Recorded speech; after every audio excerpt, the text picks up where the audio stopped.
இந்தாங்கண்ணே காப்பியும் பஜ்ஜியும். மர்மனே என் mobile எங்க? அவ வீட்டுல உறங்கிட்டுடக்கா. நான் சும்மா கொஞ்ச நேரம் இப்படி உட்காந்து பேசிட்டு போலாமான்னு வந்தேன். இது உங்க மொபைல போன் அடிக்கா. ஹலோ எங்க இருக்கீங்க? எப்ப வருவீங்க? டேய் ஸ்பீக்கர்ல போடுறேன். தங்கச்சி நீனு கேளு. என்ன விஷயம்டா? மாமாய் உங்களுக்காண்டி சாப்பிடாம காத்துட்டு இருக்கேன். சீக்கிரம் வாங்க மாமாய்.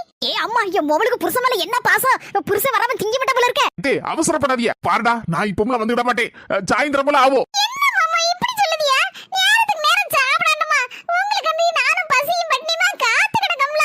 உங்களுக்கு இது தெரியலையாக்கும்? நாத்து பேச்ச கேட்கும் போதே தெரியுது நம்ம அண்ணனுக்கு ஆப்பு நிச்சயம்னு. இந்த மாதிரி ஏகப்பட்ட சோழி இருக்கு. சாயந்தரம் வந்துட மாட்டேன். ராத்திரி 7 மணி ஆகுதோ 10 மணி ஆகுதோ தெரியல. மத்தியானம் சோத்த வாங்கி ஒழுங்கா தின்னு. கோமுட்டை சிக்காம தெரிச்சிட்டாரே. என்ன மர்மன சும்மா தான உட்கார்ந்திருக்கியா? என் மோவ கூட்டணும் சாடி போக வேண்டியதுனே. ராத்திரி 7 மணி ஆகும் 10 மணி ஆகும் சொல்லுதியா? அவ உங்க மேல எவ்வளவு பாசம் இருந்தா நீங்க வராம திங்க மாட்டேன்னு பசியும் பட்டியுமா கிடப்பா உங்களுக்காண்டி காத்து கிடக்கா. டேய் உங்க மொபைல புரிஞ்சுக்கிட்டது அவ்வளவுதானா? என்ன மர்மன சொல்லுதியா?